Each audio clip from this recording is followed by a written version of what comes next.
Hello friends, എല്ലാ കൂട്ടുകാർക്കും Manu movies എന്ന യൂട്യൂബ് ചാനലിന്റെ ഏറ്റവും പുതിയ വീഡിയോയിലേക്ക് സ്വാഗതം. ഇന്ന് ഞങ്ങൾ എക്സ്പ്ലെയിൻ ചെയ്യാൻ പോകുന്നത് ഷറഫുദ്ദീന്റെ ഏറ്റവും പുതിയ സിനിമയായ ഹലോ മമ്മി എന്ന സിനിമയാണ്. അപ്പോൾ നമുക്ക് സമയം കളയാതെ വീഡിയോയിലേക്ക് കടക്കാം. സിനിമ തുടങ്ങുമ്പോൾ കറുത്ത കോട്ടൊക്കെ ഇട്ട 3 പേർ ഇരുട്ടത്തിരുന്ന് അവൾ അതിശക്തയായിരിക്കുന്നു, അതിനാൽ ഞാൻ ആ ആത്മാവിനെ കീഴടക്കും, അതോടുകൂടെ നമ്മുടെ കുലം ഏറ്റവും ശക്തമായി തീരും എന്നൊക്കെ പറഞ്ഞുകൊണ്ടിരിക്കുമ്പോൾ സീൻ കട്ടായി ഒരു ബാർ കാണിക്കുന്നു. ആ ബാറിൽ നമ്മുടെ ഈ സിനിമയിലെ നായകൻ ബോണിയും ബോണിയുടെ കൂട്ടുകാരൻ ബിച്ചുവും ബിയർ അടിച്ചുകൊണ്ടിരിക്കുകയായിരുന്നു. അപ്പോഴാണ് അടുത്തുള്ള ടേബിളിൽ വഴക്കുണ്ടാക്കിക്കൊണ്ടിരുന്ന ഒരാൾ ബോണിയുടെയും കൂട്ടുകാരന്റെയും മേശയിലേക്ക് വന്നു വീണതും പോരാഞ്ഞ് അവർ കഴിച്ചുകൊണ്ടിരുന്ന ബിയറും തട്ടിവിട്ടു.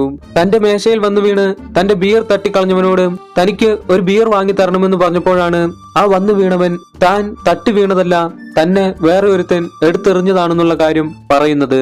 അത് കേട്ട് ബോണി നേരെ എടുത്തെറിഞ്ഞവന്റെ അടുത്തേക്ക് ചെന്നു.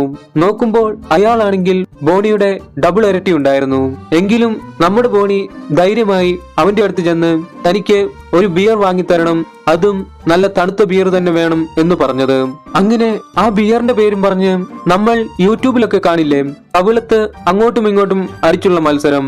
അങ്ങനെ ബോണിയും അയാളും തമ്മിൽ ആ മത്സരം ആരംഭിച്ചു. ബോണിയുടെ എതിരെ നിൽക്കുന്നയാൾ ബോണിയുടെ ഡബിൾ ഉണ്ടായിരുന്നതിനാൽ തന്നെ അയാളുടെ ഒറ്റയടിക്ക് തന്നെ ബോണിയുടെ സകല കൺട്രോളും പോയി.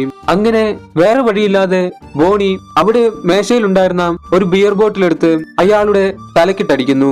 അപ്പോൾ സീൻ കട്ടായി അടുത്ത ദിവസം രാവിലെ ബോണിയുടെ വീട് കാണിക്കുന്നു. ബോണിയുടെ അച്ഛൻ ഫിലിപ്പിനെ കാണാനായി ബോണി തലേദിവസം വെള്ളമടിച്ച് അലമ്പുണ്ടാക്കിയ ബാറിലെ മാനേജരും ക്യാഷ്യറും വന്നിട്ടുണ്ടായിരുന്നു. കൂടെ ഒരു 4.5 ലക്ഷത്തിന്റെ ബില്ലും. എന്തിനെന്നാൽ ഇന്നലെ ബോണി ആ ബാറിൽ അലമ്പുണ്ടാക്കിയതിന്റെ ആകെ ചെലവായിരുന്നു ആ 4.5 ലക്ഷം. എങ്കിലും വിശാല മനസ്കനായ ബോണിയുടെ അച്ഛൻ ഫിലിപ്പ് ഞാൻ 3 ലക്ഷം രൂപ തരാമെന്നും പറഞ്ഞ് അവരെ സമാധാനിപ്പിച്ച് പറഞ്ഞയക്കുന്നു. ബോണിയുടെ അച്ഛൻ ഫിലിപ്പ് ഇത്ര വിശാല മനസ്സോടുകൂടി പൈസ കൊടുക്കാൻ കാരണം എന്തെന്നല്ലേ, പണ്ട് ബോണിയുടെ അച്ഛനും ഇതേ പരിപാടി തന്നെയായിരുന്നു, അതായത് കവിളത്തടിച്ചുള്ള മത്സരം. എന്തായാലും മത്തൻ കുത്തിയാൽ കുമ്പളം മുളക്കില്ലല്ലോ അല്ലേ. അപ്പോഴാണ് അവിടേക്ക് ബോണിയുടെ അളിയൻ തോംസൺ വരുന്നത്.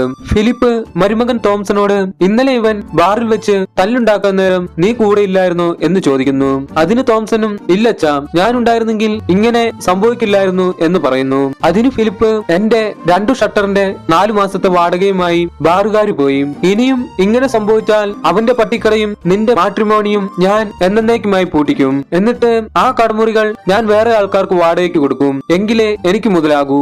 അയ്യോ പപ്പ, അങ്ങനെ കടുത്ത തീരുമാനങ്ങളൊന്നും എടുക്കല്ലേ, ഞാൻ ബോണിയോട് സംസാരിക്കാം. അതെല്ലാം കേട്ടുകൊണ്ട് അവരുടെ അടുത്തിരുന്ന ബോണിയുടെ അമ്മ സോയമ്മ ഒരു കള്ളക്കരച്ചിൽ കരഞ്ഞിട്ട് തോംസനോട് പറഞ്ഞു, മോനെ തോംസ, നിന്നെ ഞാൻ എന്റെ മരുമകനെ പോലെയല്ല സ്വന്തം മോനെ പോലെയാണ് കാണുന്നതെന്ന് നിനക്കറിയാലോ. നീ നിന്റെ മാട്രിമോണിയിൽ നിന്നും ഏതെങ്കിലും ഒരു പെണ്ണിനെ ബോണിക്കൊന്ന് കാണിച്ചു കൊടുക്ക്, ഒരു കല്യാണമൊക്കെ കഴിച്ചാൽ അവന് നല്ല മാറ്റം വരും. അങ്ങനെ സീൻ കട്ടായി ബോണിയുടെ ഡോഗ് ഷോപ്പ് കാണിക്കുന്നു. അവിടെ ബോണിയെ കാണുന്നതിനായി ബോണിയുടെ അളിയൻ തോംസൺ വന്നിട്ടുണ്ടായിരുന്നു. തോംസൺ ബോണിയോട് പറഞ്ഞു, അളിയ, നമ്മുടെ നിലനിൽപ്പിന് ഇപ്പോൾ നീ ഒരു പെണ്ണ് കെട്ടുന്നത് വളരെ അത്യാവശ്യമാണ്. നിനക്ക് പെണ്ണ് കെട്ടാൻ മടിയാണെന്നുള്ള കാര്യം എനിക്കറിയാം, അതിനാൽ നീ കെട്ടിയില്ലെങ്കിലും വേണ്ടില്ല, ഒന്നുപോയി ഏതെങ്കിലും ഒരു പെണ്ണിനെ കണ്ടാൽ നമുക്ക് കുറച്ചു നാളത്തേക്ക് പിടിച്ചു നിൽക്കാം. എന്റെ കയ്യിൽ ഒരു പ്രൊഫൈൽ ഉണ്ട്, അതായത് ലോകത്തെങ്ങുമില്ലാത്ത ഡിമാൻഡുള്ള ഒരു കൂട്ടര്. ഇതൊരു ഹൈ പ്രൊഫൈൽ കേസാണ്. ഷിംലയിൽ നിന്നും നാട്ടിൽ വന്ന് സെറ്റിലായ ഒരു അച്ഛനും മോളും. അച്ഛനൊരു റിട്ടയർഡ് കണക്കധ്യാപകനാണ്, അമ്മയാണെങ്കിൽ നേരത്തെ തന്നെ മരിച്ചു പോയതുമാണ്. ഇതിനേക്കാളെല്ലാം വലുതെന്താണെന്നല്ലേ, കല്യാണം കഴിഞ്ഞ് ചെറുക്കൻ അവരുടെ വീട്ടിൽ പോയി നിൽക്കണം. അതിനാൽ നീ ധൈര്യമായിരിക്കളിയാം, അവരെന്തായാലും നിന്നെ ഓക്കെ പറയാൻ പോകുന്നില്ല. ഓക്കെ ഞാൻ അവളെ കാണാം, പക്ഷെ ഒരു കണ്ടീഷൻ ഉണ്ട്, അതായത് ഞാൻ അവളെ വേണ്ടാന്ന് വെച്ചു എന്ന് വേണം പുറം ലോകം അറിയാൻ. അതിന് അളിയൻ തോംസൺ ഡബിൾ ഓക്കെ പറഞ്ഞു. അങ്ങനെ അടുത്ത ദിവസം ബോണി അളിയൻ തോംസൺ പറഞ്ഞതനുസരിച്ച് ആ പെൺകുട്ടിയെ കാണാൻ വന്നതായി കാണിക്കുന്നു. അത്രയും നാളും കല്യാണമൊന്നും വേണ്ടെന്ന് പറഞ്ഞിരുന്ന നമ്മുടെ ബോണിക്ക് ആ പെൺകുട്ടിയെ കണ്ടതും തന്റെ കല്യാണം എത്രയും വേഗം നടത്തണം എന്നായി ആഗ്രഹം. ബോണി കാണാൻ വന്ന ആ പെൺകുട്ടിയാണ് നമ്മുടെ ഈ സിനിമയിലെ നായിക സ്റ്റെഫി. ബോണിയും സ്റ്റെഫിയും മീറ്റ് ചെയ്ത റെസ്റ്റോറന്റിൽ അവരെ രണ്ടുപേരെയും വാച്ച് ചെയ്തുകൊണ്ട് ഒരാൾ ഇരിപ്പുണ്ടായിരുന്നു. അവരെ വാച്ച് ചെയ്തുകൊണ്ടിരുന്നയാൾ അവരുടെ ഫോട്ടോസ് എല്ലാം എടുത്ത് എന്തൊക്കെയോ ഡയറിയിൽ എഴുതുന്നുണ്ടായിരുന്നു. സ്റ്റെഫി ബോണിയോട് ചോദിച്ചു, ബോണിക്ക് ബോണിക്ക് ഒരു ഡോഗ് ഷോപ്പ് ഉണ്ടല്ലോ, ബോണിക്ക് ഡോഗ്സിനെ വളരെയധികം ഇഷ്ടമാണല്ലേ, അതിന് ബോണിയും എന്താ സ്റ്റെഫിക്ക് ഡോഗിനെ ഇഷ്ടമല്ലേ എന്ന് ചോദിച്ചു. അതിന് സ്റ്റെഫി എനിക്ക് ഇഷ്ടമാണ്, പക്ഷേ അവർക്ക് നമ്മളെയും കൂടെ ഇഷ്ടമാകേണ്ടേ എന്ന് ചോദിക്കുന്നു. അതിന് ബോണിയും ഏത് പറ്റിക്കാണ് സ്റ്റെഫിയെ ഇഷ്ടപ്പെടാത്തത് എന്ന് ചോദിക്കുന്നു. ബോണിക്ക് സ്റ്റെഫിയെ ഇഷ്ടമായതുപോലെ തന്നെ സ്റ്റെഫിക്കും ബോണിയോട് ചെറിയൊരു താല്പര്യമൊക്കെ ഉണ്ടായിരുന്നു. അതിനാൽ നമുക്ക് കുറച്ചും കൂടി പരിചയപ്പെട്ടതിന് ശേഷം അടുത്ത ഘട്ടത്തിലേക്ക് മൂവ് ചെയ്യാം എന്ന് പറയുന്നു. അങ്ങനെ ബോണിക്ക് ആ പെൺകുട്ടിയെ ഇഷ്ടമായ കാര്യം അളിയൻ തോംസൺ വീട്ടിലെ എല്ലാവരോടും പറയുന്നു. അത് കേട്ട് എല്ലാവർക്കും സന്തോഷമായി. അപ്പോഴാണ് തോംസൺ ഒരു കാര്യം പറയുന്നത്, അതായത് ബോണിയെ കല്യാണം കഴിഞ്ഞ് സ്റ്റെഫിയുടെ വീട്ടിലേക്ക് വിടണമെന്നുള്ള കാര്യം. അത് കേട്ട് അവർക്കാർക്കും അതിൽ താല്പര്യമുണ്ടായിരുന്നില്ല. അതിനാൽ തന്നെ ബോണിയെ ഇതിൽ നിന്നും പിന്തിരിപ്പിക്കാൻ അവരെല്ലാവരും ശ്രമിച്ചു. എന്നാൽ ബോണിക്ക് സ്റ്റെഫിയോടുള്ള സ്നേഹത്തിനു മുന്നിൽ അവർക്കെല്ലാവർക്കും കീഴടങ്ങേണ്ടി വന്നു. അങ്ങനെ ഫോണിലൂടെയുള്ള സ്റ്റെഫിയുടെയും ബോണിയുടെയും ബന്ധം വളർന്നുകൊണ്ടിരുന്നു. അങ്ങനെ ഒരിക്കൽ ബോണിയും സ്റ്റെഫിയും ഫോണിലൂടെ സംസാരിച്ചുകൊണ്ടിരിക്കുമ്പോൾ പെട്ടെന്ന് സ്റ്റെഫിയുടെ അടുത്ത് ഇടിമുഴങ്ങുന്നത് പോലെയുള്ള ശബ്ദം കേട്ട് സ്റ്റെഫിയുടെ കയ്യിൽ നിന്നും ഫോൺ താഴെ വീഴുന്നു. ആ സമയത്തുള്ള സ്റ്റെഫിയുടെ നോട്ടം അത്ര നല്ലതായിരുന്നില്ല. അങ്ങനെ വീണ്ടും നമ്മുടെ ബോണിയെ കാണിക്കുന്നു. ബോണിയാണെങ്കിൽ സ്റ്റെഫിക്ക് ധാരാളം മെസ്സേജ് അയക്കുകയും കോൾ വിളിക്കുകയും ഒക്കെ ചെയ്തിട്ടും അതിനൊന്നും റിപ്ലൈ കിട്ടുന്നുണ്ടായിരുന്നില്ല. സ്റ്റെഫിയിൽ നിന്നും റിപ്ലൈ ഒന്നും കിട്ടുന്നില്ലായിരുന്നെങ്കിലും ബോണി മെസ്സേജുകൾ അയക്കുകയും കോൾ ചെയ്യുകയും ചെയ്തുകൊണ്ടിരുന്നു. അങ്ങനെ ബോണി തന്റെ അളിയൻ തോംസന്റെ അടുത്ത് വന്ന് ഇക്കാര്യം പറഞ്ഞു. അതിന് അളിയൻ തോംസൺ, നീ സ്റ്റെഫിക്ക്, ഇത് ഞാൻ സ്റ്റെഫിക്ക് അയക്കുന്ന ലാസ്റ്റ് മെസ്സേജ് ആണ്, ഇനി ഞാൻ മെസ്സേജ് അയക്കില്ല, എനിക്ക് വേറെ പെണ്ണ് കിട്ടാഞ്ഞിട്ടൊന്നുമല്ല, ഇനി പിരിയണമെന്നാണ് ആഗ്രഹമെങ്കിൽ അത് പറഞ്ഞാൽ മതി എന്നും പറഞ്ഞ് ഒരു മെസ്സേജ് അയക്കാൻ പറയുന്നു. ബോണിയും അതുപോലെ തന്നെ ചെയ്യുന്നു. അങ്ങനെ സ്റ്റെഫിയിൽ നിന്നും ബോണിക്ക് റിപ്ലൈ വന്നു, നമുക്ക് ഒന്ന് കാണാം എന്നും പറഞ്ഞ്. ആ മെസ്സേജ് കണ്ട ബോണി അളിയൻ തോംസനോട് അവൾ കാണണമെന്നും പറഞ്ഞ് മെസ്സേജ് അയച്ചു മോനെ, എല്ലാം ശരിയായി എന്ന് പറയുന്നു. അതിന് തോംസൺ, കാണണമെന്നും പറഞ്ഞ് മെസ്സേജ് അയച്ചാൽ എല്ലാം സോൾവ് ആയി എന്നല്ല അർത്ഥം, ഒരുപക്ഷെ കാണണമെന്ന് പറഞ്ഞത് ഒഴിവാക്കാനാണെങ്കിലോ? എടാ ബോണി, അവൾ നിന്നെ ഒഴിവാക്കാനായി നിന്നെ തളർത്തുന്ന എന്ത് കാര്യം വേണമെങ്കിലും പറയും, എന്നിട്ട് അവസാനം അവൾ ഒരു ക്ലീഷേ ഡയലോഗ് കൂടി അടിക്കും, ഇതൊന്നും നിന്നെ ഒഴിവാക്കാൻ വേണ്ടി പറയുന്നതല്ല എന്ന്. അങ്ങനെ സീൻ കട്ടായി അടുത്ത സീനിൽ ബോണിയും സ്റ്റെഫിയും തമ്മിൽ മീറ്റ് ചെയ്യുന്നതായി കാണിക്കുന്നു. ബോണി സ്റ്റെഫിയോട്, സ്റ്റെഫി എന്താണ് പ്രശ്നം? കുറച്ചു ദിവസമായി മെസ്സേജുമില്ല, വിളിച്ചിട്ടാണെങ്കിൽ എടുക്കുന്നുമില്ല, എന്ത് പ്രശ്നമാണെങ്കിലും പറയൂ സ്റ്റെഫി, സംസാരിച്ചാൽ തീരാത്ത പ്രശ്നമൊന്നുമില്ല എന്ന് പറയുന്നു. അതിന് സ്റ്റെഫിയും, ബോണി ഞാൻ അത് പറഞ്ഞാൽ ബോണിക്ക് മനസ്സിലാകണമെന്നില്ല, എന്താ സ്റ്റെഫി, നിനക്ക് നമ്മുടെ റിലേഷനിൽ എന്തെങ്കിലും പ്രശ്നം തോന്നുന്നുണ്ടോ, അതോ നിന്റെ പപ്പയ്ക്കാണോ എന്തെങ്കിലും പ്രശ്നം? ഇല്ല ബോണി, പപ്പയ്ക്ക് അങ്ങനെ പ്രശ്നങ്ങളൊന്നുമില്ല, എന്റെ മമ്മിക്കാണ് ബോണിയെ ഇഷ്ടപ്പെടാത്തത്. അത് കേട്ടപ്പോൾ നമ്മുടെ ബോണിയുടെ സകല കിളിയും പോയി. കാരണം സ്റ്റെഫിയുടെ മമ്മി സ്റ്റെഫിയുടെ ചെറുപ്പത്തിൽ തന്നെ മരിച്ചതാണല്ലോ. ഞാൻ ഈ പറയുന്നതൊക്കെ ബോണിക്ക് വിശ്വസിക്കാൻ കഴിയുന്നില്ലായിരിക്കും. വിശ്വാസമായില്ലെങ്കിൽ നമുക്കിത് നിർത്താം ബോണി. ആ ഡയലോഗ് കേട്ടപ്പോൾ ബോണിക്ക് അളിയൻ തോംസൺ പറഞ്ഞ കാര്യം ഓർമ്മ വന്നു, അവൾ ഒഴിവാക്കാൻ എന്ത് വേണമെങ്കിലും പറയും എന്നുള്ള കാര്യം. അതിനാൽ ബോണി സ്റ്റെഫിയോട് പറഞ്ഞു, ആര് പറഞ്ഞു എനിക്ക് വിശ്വാസമായില്ല എന്ന്? എനിക്ക് സ്റ്റെഫിയെ വിശ്വാസമാണ്, സ്റ്റെഫിയുടെ മമ്മിയെയും. എന്നാൽ അത് കേട്ടപ്പോൾ നമ്മുടെ സ്റ്റെഫിയുടെ കിളിയും പോയി. ബോണി, നീ നല്ലതുപോലെ ആലോചിച്ചിട്ടാണോ പറയുന്നത്? ബോണി കരുതുന്നത് പോലെ ഇതൊരു നിസാര കാര്യമല്ല, അതെനിക്കറിയാം സ്റ്റെഫി, എന്റെ മനസ്സിൽ സ്റ്റെഫി മാത്രമേ ഉള്ളൂ, ഇപ്പോൾ സ്റ്റെഫിയുടെ മമ്മിയും. എനിക്ക് ആകെ ഉണ്ടായിരുന്ന ഒരു വിഷമം മദറിൻലോ ഇല്ലല്ലോ എന്നതായിരുന്നു, ഇപ്പോൾ ആ വിഷമവും മാറി. അങ്ങനെ സീൻ കട്ടായി സ്റ്റെഫി തന്റെ പപ്പയോട് ബോണിയെ കുറിച്ചുള്ള കാര്യങ്ങൾ പറയുന്നതായി കാണിക്കുന്നു. പപ്പ, ഞാൻ ഇന്ന് ബോണിയെ കണ്ടിരുന്നു, എന്നിട്ട് മമ്മിയെ കുറിച്ചുള്ള കാര്യങ്ങൾ അവനോട് പറഞ്ഞു. എല്ലാം കേട്ടിട്ടും ബോണി കല്യാണത്തിന് ഓക്കെ പറഞ്ഞു. പക്ഷേ ഒരു കാര്യമുണ്ട് പപ്പ, മമ്മിക്ക് ബോണിയെ ഇഷ്ടമായിട്ടില്ല. അത് കേട്ട് സ്റ്റെഫിയുടെ പപ്പയ്ക്ക് കലിപ്പായി. സ്റ്റെഫിയുടെ പപ്പ ആരോടൊന്നില്ലാതെ പറഞ്ഞു, അത് ശരി, കെട്ടാൻ പോകുന്ന നിനക്കും നിന്റെ അപ്പനായ എനിക്കും ഇതിന് യാതൊരു കുഴപ്പവുമില്ല, പിന്നെ ആർക്കാണ് ഇവിടെ കുഴപ്പം? മനുഷ്യന്റെ ക്ഷമയ്ക്ക് ഒരു പരിധിയുണ്ട് എന്നും പറഞ്ഞ് അവിടെ നിന്നും പോകുന്നു. ആ സമയം സ്റ്റെഫിയുടെ ചുറ്റിലും കാറ്റ് ശക്തമായി വീശുന്നതായി കാണിക്കുന്നു. അങ്ങനെ ബോണിയുടെയും സ്റ്റെഫിയുടെയും കല്യാണക്കാരൻ സംസാരിക്കുന്നതിനായി ബോണിയും ബോണിയുടെ ഫാമിലിയും സ്റ്റെഫിയുടെ വീട്ടിലേക്ക് വരുന്നതായി കാണിക്കുന്നു. ബോണിയും ബോണിയുടെ ഫാമിലിയും സ്റ്റെഫിയുടെ വീട്ടിലേക്ക് വരുന്നത് അയൽപക്കത്തുള്ള വീട്ടിൽ നിന്നും അന്ന് ബോണിയും സ്റ്റെഫിയും തമ്മിൽ മീറ്റ് ചെയ്തപ്പോൾ വാച്ച് ചെയ്തുകൊണ്ടിരുന്നയാൾ ഇവിടെ ബോണിയുടെ കുടുംബത്തെയും വാച്ച് ചെയ്യുന്നതായി കാണിക്കുന്നു. അങ്ങനെ ബോണിയുടെയും സ്റ്റെഫിയുടെയും കല്യാണം ഉറപ്പിക്കുന്നു. അങ്ങനെ ബോണിയുടെയും സ്റ്റെഫിയുടെയും കല്യാണവും കഴിഞ്ഞു. അങ്ങനെ കല്യാണം കഴിഞ്ഞ് ബോണി സ്റ്റെഫിയെയും കൂട്ടി ബോണിയുടെ വീട്ടിലേക്ക് വരുമ്പോൾ അതാ ബോണിയുടെ വീട്ടിലുണ്ടായിരുന്ന പട്ടികളെല്ലാം സ്റ്റെഫിയെ കണ്ട് നിർത്താതെ കുരയ്ക്കാൻ തുടങ്ങി. അത് കണ്ട് അവിടെ ഉണ്ടായിരുന്ന എല്ലാവരും പട്ടികളുടെ കൂര നിർത്താൻ ശ്രമിച്ചെങ്കിലും അതിന് കഴിയുന്നുണ്ടായിരുന്നില്ല. അവസാനം ബോണി തന്നെ പട്ടികളുടെ അടുത്തേക്ക് വന്ന് എല്ലാത്തിനെയും സമാധാനിപ്പിക്കാൻ ശ്രമിച്ചുകൊണ്ടിരുന്നു. എന്നിട്ടും ആ പട്ടികൾ കുര നിർത്തുന്നുണ്ടായിരുന്നില്ല. അത് കണ്ട സ്റ്റെഫി പതിയെ ആരും കേൾക്കാതെ മമ്മി പ്ലീസ് എന്ന് പറയുന്നു. വിളിക്കുന്നു. ഉടനെ നായകളെല്ലാം കുര നിർത്തി. അങ്ങനെ ബോണിയുടെയും സ്റ്റെഫിയുടെയും ആദ്യ രാത്രി കാണിക്കുന്നു. സ്റ്റെഫി ബോണിയോട് പറഞ്ഞു, ബോണി, ഞാൻ ഒത്തിരി നിർബന്ധിച്ചിട്ടാണ് മമ്മി നമ്മുടെ കല്യാണത്തിന് സമ്മതിച്ചത് തന്നെ. അതിനുവേണ്ടി ഞാൻ മമ്മിക്ക് ഒരു വാക്ക് കൊടുത്തിട്ടുണ്ട്. അതായത് എന്റെ സ്റ്റഡീസ് എല്ലാം കഴിയുന്നത് വരെ നമ്മൾ തമ്മിൽ ഒരു ഫിസിക്കൽ റിലേഷൻഷിപ്പും പാടില്ല എന്ന്. അതിനു ബോണി, നീ ഇതുവരെയും മമ്മിയുടെ കാര്യം വിട്ടില്ലേ എന്നും ചോദിച്ച് സ്റ്റെഫിയെ കിസ് ചെയ്യാനായി പോകുന്നു. അപ്പോഴാണ് എവിടെ നിന്നോ ഒരു ഇടി ബോണിയുടെ മുഖത്തിനിട്ട് തന്നെ വന്നു പതിച്ചത്. ആ ഇടി കണ്ട ബോണി അവിടെ ഉണ്ടായിരുന്ന ഗ്ലാസും തകർത്ത് തെറിച്ചുപോയി വീടിന്റെ മുറ്റത്ത് ചെന്ന് വീഴുന്നു. ഇടികൊണ്ട് തെറിച്ചുപോയ ബോണി എഴുന്നേറ്റ് തിരികെ വന്ന് നോക്കുമ്പോഴതാ സ്റ്റെഫി തനിയെ നിന്ന് സംസാരിക്കുന്നു. മമ്മി എന്ത് പണിയാണ് ചെയ്തതെന്നും ചോദിച്ച്. അത് കേട്ട് ബോണി നോക്കുമ്പോൾ അതാ അവിടെ ഉണ്ടായിരുന്ന കപ്പും സോസറും ഫോട്ടോസും എല്ലാം വായുവിൽ നിൽക്കുന്നു. ഇപ്പോഴാണ് ബോണിയുടെ കിളി ശരിക്കും പോയത്. സ്റ്റെഫി മമ്മിയോട് പറഞ്ഞു, മമ്മി എനിക്ക് വാക്കു തരണം, ഇനി ഒരിക്കൽ പോലും ബോണിയെ ഉപദ്രവിക്കില്ല എന്ന്. ആ സമയം വായുവിൽ നിന്നിരുന്ന ഒരു കപ്പ് കറങ്ങിപ്പോയി അത് നോക്കിക്കൊണ്ടിരുന്ന ബോണിയുടെ നെറ്റിയിൽ തന്നെ കൊള്ളുന്നു. അതോടെ ബോണിയുടെ ബോധവും പോയി. അങ്ങനെ അടുത്ത ദിവസം രാവിലെയാണ് ബോണിയുടെ ബോധം വന്നത്. ബോധം വന്ന ബോണി തന്റെ അളിയൻ തോംസനോട് പറഞ്ഞു, അളിയ, എനിക്ക് ഡിവോഴ്സ് വേണം. അവള് തമാശ പറഞ്ഞതല്ല അളിയ, അവളുടെ മമ്മി ശരിക്കും അവളുടെ കൂടെയുണ്ട് പ്രേതമായിട്ട്. അതെല്ലാം കേട്ട് അളിയന് ചിരി നിർത്താൻ കഴിയുന്നുണ്ടായിരുന്നില്ല.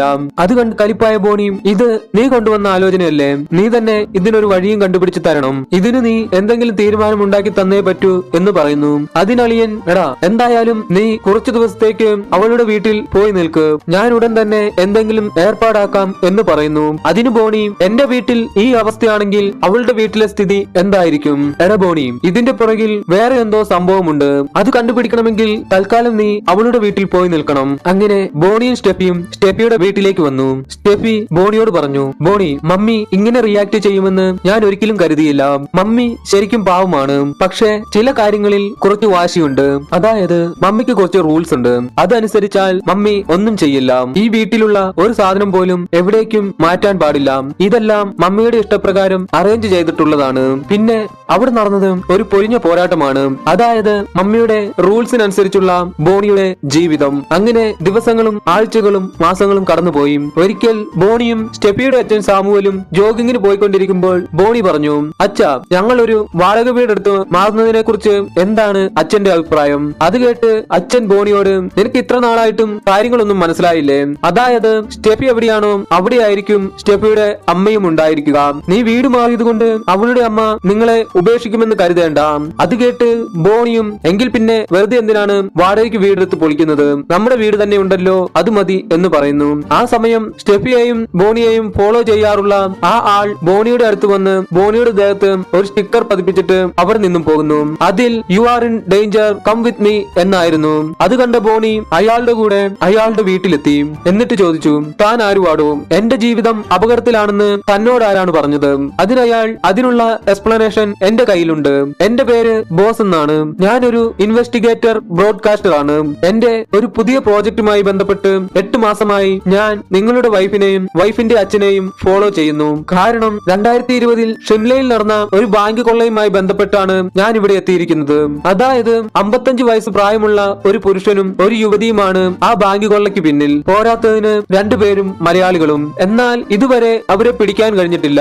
ഇതിൽ എന്റെ പ്രധാന സസ്പെക്ട് നിങ്ങളുടെ ഭാര്യ സ്റ്റെഫിയും അവളുടെ അച്ഛൻ സാമുവലുമാണ്. അതായത് സ്റ്റെഫിയും സാമുവലും കേരളത്തിലേക്ക് വന്ന വർഷവും പിന്നെ ഇവിടെ വന്നിട്ടുള്ള അവരുടെ ബാങ്ക് ഡീറ്റെയിൽസും എല്ലാം വെച്ച് അവർ തന്നെയാണ് ഇത് ചെയ്തതെന്ന് എനിക്ക് തെളിയിക്കാൻ കഴിയും. അതിനാൽ ഇതെല്ലാം തെളിയിക്കാൻ താൻ എന്റെ കൂടെ നിൽക്കണം എന്ന് പറയുന്നു. അതിന് ബോണിയും ഓക്കെ പറഞ്ഞു. അങ്ങനെ സീൻ കട്ടായി അടുത്ത സീനിൽ ബോണിയുടെ അളിയൻ തോംസൺ ബോണി സ്റ്റെഫിയുടെ മമ്മിയെ കുറിച്ച് പറഞ്ഞ കാര്യങ്ങൾ സത്യമാണോ എന്ന് ചെക്ക് ചെയ്യുന്നതിനായി ബോണിയുടെ കൂട്ടുകാരൻ ബിച്ചുവിനോട് സ്റ്റെഫിയുടെ ബാഗും തട്ടിപ്പറിച്ചുകൊണ്ട് ഓടാൻ പറയുന്നു. അത് കേട്ട് മടിച്ചു നിന്ന ബിച്ചുവിനോട് തോംസൺ പറഞ്ഞു, ഇത് നീ ബോണിക്ക് വേണ്ടി ചെയ്യുന്നതാണ്. അത് കേട്ട് ബിച്ചു റുവാല വെച്ച് മുഖം മറച്ച് സ്റ്റെഫിയുടെ ബാഗും തട്ടിപ്പറിച്ചുകൊണ്ട് ഓടുന്നു. എന്നാൽ എത്ര ഓടിയിട്ടും ബിച്ചുവിന് തിരികെ തോംസന്റെ അടുത്ത് എത്താൻ കഴിയുന്നുണ്ടായിരുന്നില്ല. എന്തെന്നാൽ ബിച്ചുവിനെ സ്റ്റെഫിയുടെ മമ്മി തൂക്കിയെടുത്ത് പിടിച്ചിരിക്കുകയായിരുന്നു. അങ്ങനെ ബിച്ചു തിരികെ സ്റ്റെഫിയുടെ ബാഗ് സ്റ്റെഫിയുടെ കയ്യിൽ തന്നെ കൊടുക്കുന്നു. ബാഗ് കിട്ടിയ സ്റ്റെഫി അവിടെ നിന്നും പോകുന്നു. പിന്നെ ബിച്ചുവിന്റെ അവസ്ഥ എന്തായിരിക്കുമെന്ന് പ്രത്യേകം പറയണ്ടല്ലോ. ബിച്ചുവിന്റെ പപ്പും പൂടയും എല്ലാം സ്റ്റെഫിയുടെ മമ്മി പറിച്ചെടുത്തു. അങ്ങനെ സീൻ കട്ടായി അടുത്ത ദിവസം രാവിലെ ബോണി ഉണരുന്നതായി കാണിക്കുന്നു. അന്ന് ഞായറാഴ്ച ആയിരുന്നതിനാൽ സ്റ്റെഫിയും സ്റ്റെഫിയുടെ അച്ഛൻ സാമുവലും കൂടി പള്ളിയിൽ പോയിരിക്കുകയായിരുന്നു. ബോണി നല്ല ഉറക്കമായിരുന്നതിനാൽ അവർ ബോണിയെ ഉണർത്തിയിരുന്നില്ല. ആ സമയം അവിടേക്ക് സ്റ്റെഫിയെയും സ്റ്റെഫിയുടെ അച്ഛൻ സാമുവലിനെയും കുറിച്ച് ഇൻവെസ്റ്റിഗേഷൻ നടത്തുന്ന ബോസ് വരുന്നു. എന്നിട്ട് ബോണിയോട് ഞാൻ ഈ വീടൊന്ന് സെർച്ച് ചെയ്തോട്ടെ എന്ന് ചോദിക്കുന്നു. അത് കേട്ട് ബോണിക്ക് വളരെയധികം സന്തോഷമായി. എന്താണെന്നല്ലേ, തന്റെ ഇടി ഷെയർ ചെയ്യാൻ ഒരാളെ കിട്ടിയല്ലോ എന്നോർത്ത്. അതിനാൽ ബോണി രണ്ട് കൈയും നീട്ടി ബോസിനെ അകത്തേക്ക് ക്ഷണിച്ചു. പിന്നെയുള്ള കാര്യം പറയണ്ടല്ലോ, അവിടെ സ്റ്റെഫിയുടെ ബാഗ് തട്ടിപ്പറിച്ച ബിച്ചുവിന്റെ പപ്പും പൂടയും മാത്രമേ പറിച്ചുള്ളൂ. എന്നാൽ ഇവിടെ ബോസിന്റെ പപ്പും പൂടയും മാത്രമല്ല, തൊലിയും കൂടി മമ്മി ഒരിച്ചെടുത്തു.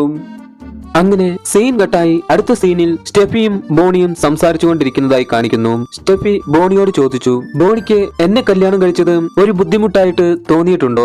അങ്ങനെയൊന്നുമില്ല സ്റ്റെഫി, പക്ഷേ കുറച്ചുകൂടി ഫ്രീ ആയിട്ട് സംസാരിക്കാൻ പറ്റിയിരുന്നെങ്കിൽ സന്തോഷമായിരുന്നു. പണ്ട് ഞാൻ ഷിംലയിൽ പഠിക്കുമ്പോൾ എനിക്ക് ഒരു നോർത്ത് ഇന്ത്യൻ ബോയ് ഫ്രണ്ട് ഉണ്ടായിരുന്നു ബോണി. ഞങ്ങൾ അന്ന് സംസാരിച്ചിരുന്നത് ടെക്സ്റ്റ് മെസ്സേജിലൂടെയായിരുന്നു. അന്ന് ഞങ്ങൾ അയച്ച ടെക്സ്റ്റ് മെസ്സേജസ് ഒന്നും ആർക്കും കണ്ടുപിടിക്കാൻ കഴിഞ്ഞിട്ടില്ല.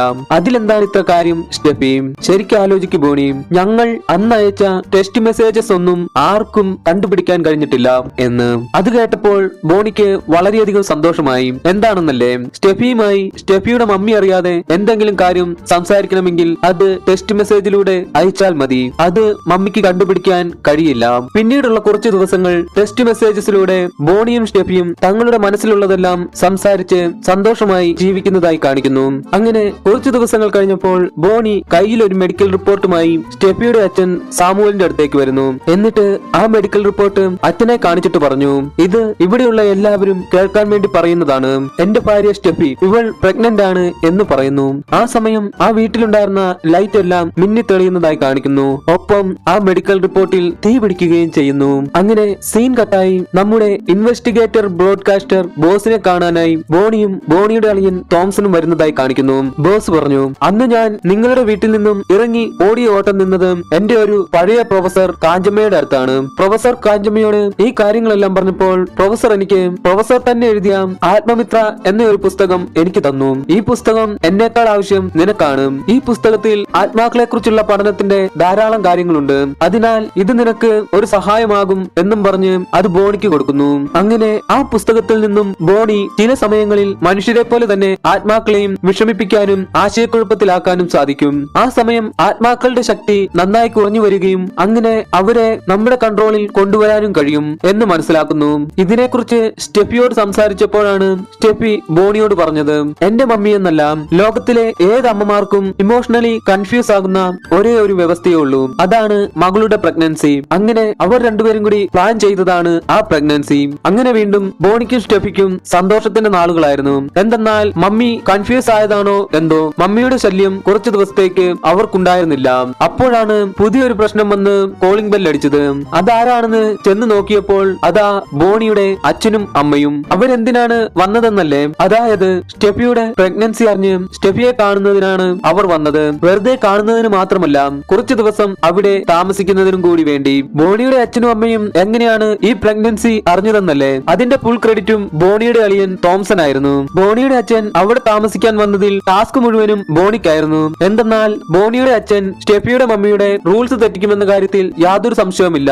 അങ്ങനെ റൂൾസ് തെറ്റിക്കുന്ന ബോണിയുടെ അച്ഛനിട്ട് സ്റ്റെഫിയുടെ മമ്മി എറിയുന്ന കപ്പും സോസറും എല്ലാം തടുത്ത് അച്ഛനെ ഒന്നും അറിയിക്കാതെ തിരിച്ച് വീട്ടിലേക്ക് അയക്കേണ്ടത് ബോണിയുടെ ആവശ്യമായിരുന്നു. അങ്ങനെ അന്നു രാത്രിയിൽ ബോണിയുടെ അച്ഛൻ ഫിലിപ്പ് വെള്ളമടിച്ച് അവിടെ കിടന്ന് അലമ്പുണ്ടാക്കുന്നു. ആ അലമ്പിനിടയിൽ അറിയാതെ സ്റ്റെഫിയുടെ കൈ ചെറുതായിട്ടൊന്ന് മുറിയുന്നു. സ്റ്റെഫിക്ക് നൊന്താൽ പിന്നെയുള്ള കാര്യം പറയണ്ടല്ലോ. സ്റ്റെഫിയുടെ മമ്മി ബോണിയുടെ അച്ഛനെ മൂക്കുകൊണ്ട് ഇക്ഷ എന്ന വരപ്പിച്ചു. അങ്ങനെ ഒരാഴ്ചത്തേക്ക് താമസിക്കാൻ വന്ന ബോണിയുടെ അച്ഛനും അമ്മയും അടുത്ത ദിവസം രാവിലെ തന്നെ തങ്ങളുടെ പെട്ടിയും പ്രമാണവും എല്ലാം എടുത്ത് തിരികെ തങ്ങളുടെ വീട്ടിലേക്ക് തന്നെ പോയി. അങ്ങനെ ബോണിയുടെ അച്ഛനും അമ്മയും തിരികെ പോയപ്പോൾ വീണ്ടും സന്തോഷത്തിന്റെ നാളുകൾ ആരംഭിച്ചു എന്നാണ് കരുതിയത്. എന്നാൽ അതാ അടുത്ത വള്ളിക്കെട്ട് ബോണിയുടെ തലയിൽ വന്നു വീഴുന്നു.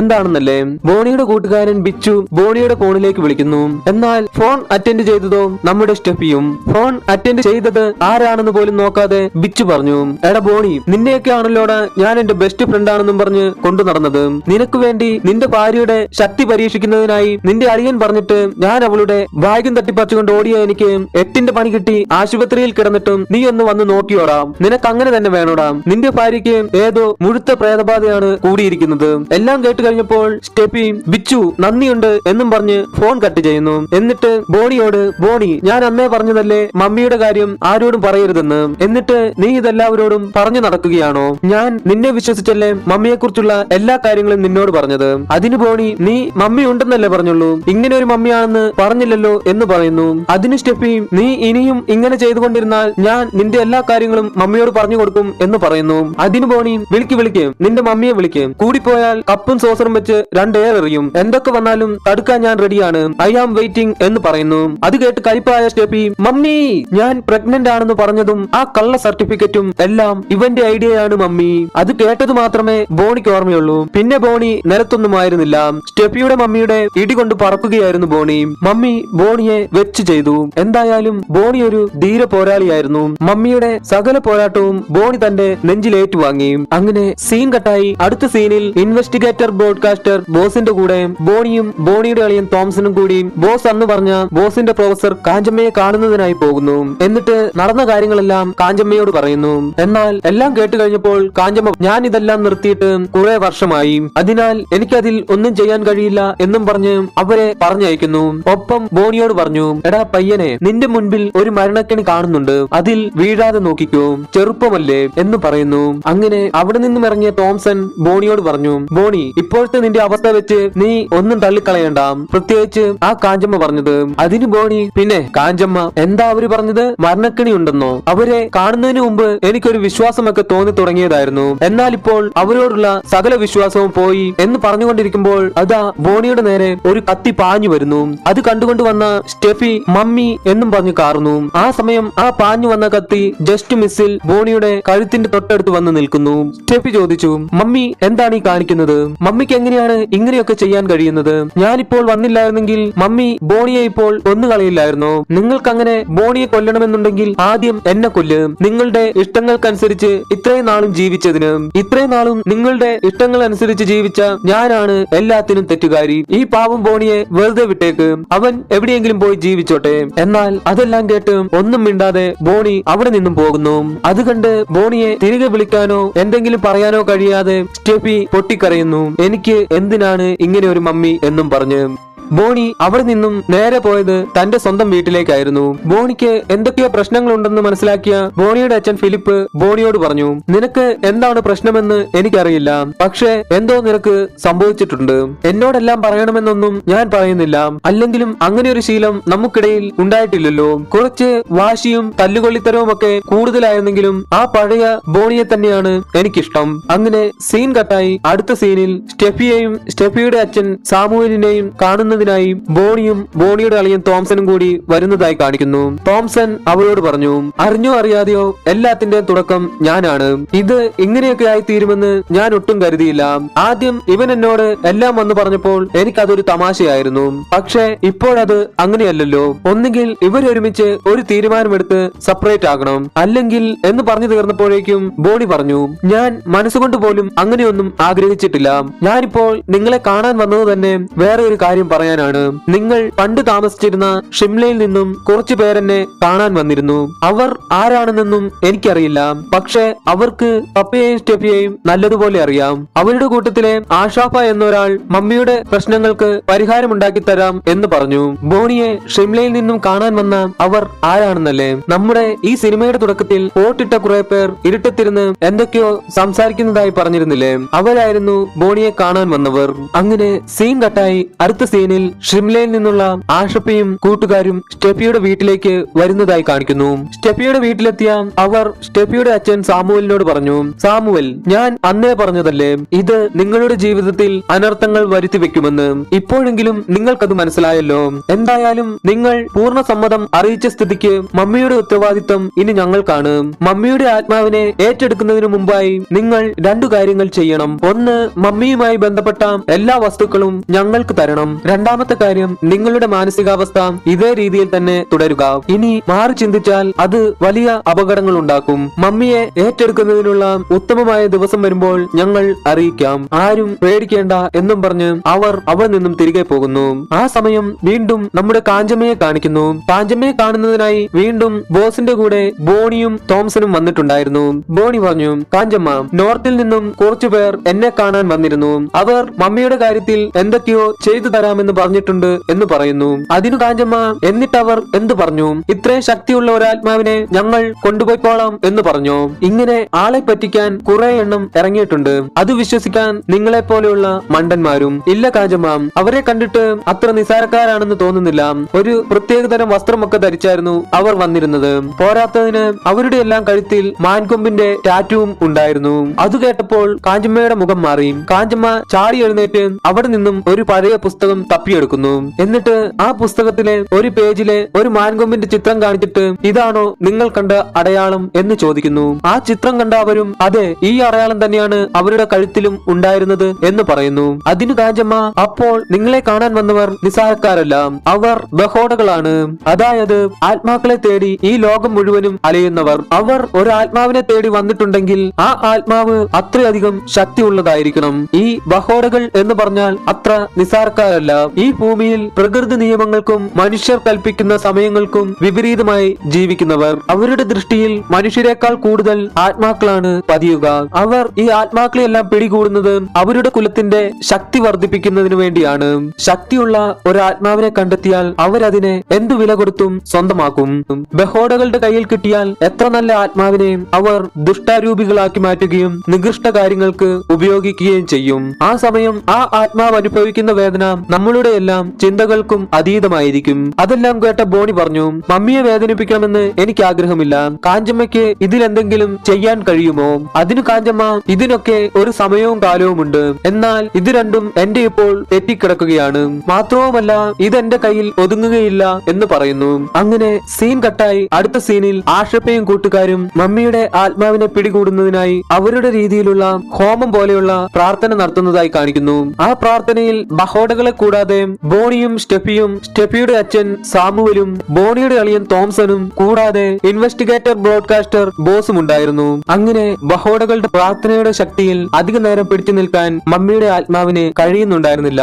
അങ്ങനെ മമ്മിയുടെ ആത്മാവ് കീഴടങ്ങി അവരുടെ അടുത്തേക്ക് വരുന്നു. ബഹോടകൾ മമ്മിയുടെ ആത്മാവിനെ ആവാഹിച്ച് ഒരു ലൈറ്റിനുള്ളിലേക്ക് കടത്താൻ ശ്രമിക്കുന്നു. അത് കണ്ട് സ്റ്റെഫി പൊട്ടിക്കരയാൻ തുടങ്ങി. അത് കണ്ട് ബോണി ബഹോടകളെ എതിർക്കാൻ ശ്രമിച്ചെങ്കിലും ബഹോടകൾ ബോണിയെയും ബോണിയുടെ അളിയൻ തോംസനെയും ബ്ലോക്ക് ചെയ്ത് തടഞ്ഞു നിർത്തുന്നു. അങ്ങനെ മമ്മിയുടെ ആത്മാവിന്റെ അവസാനത്തെ കണികയും ആ ലൈറ്റിനുള്ളിലേക്ക് കയറാൻ തുടങ്ങുമ്പോഴാണ് അവർ പ്രാർത്ഥന നടത്തിക്കൊണ്ടിരുന്ന റൂമിന്റെ കതകും പൊളിച്ച് കാഞ്ചമ്മ അവിടേക്ക് വരുന്നത്. പിന്നെ അവിടെ കാഞ്ചമ്മയുടെ വിളയാട്ടമായിരുന്നു. കാഞ്ചമ്മയുടെ ആ ഇൻട്രോയിൽ മമ്മിയുടെ ആത്മാവ് ആ ലൈറ്റിൽ നിന്നും രക്ഷപ്പെടുന്നു. അങ്ങനെ കുറച്ചു നേരത്തെ സംഘട്ടനത്തിനൊടുവിൽ ബഹോടകൾ വീണ്ടും അവരുടെ പ്രാർത്ഥന ആരംഭിച്ചു.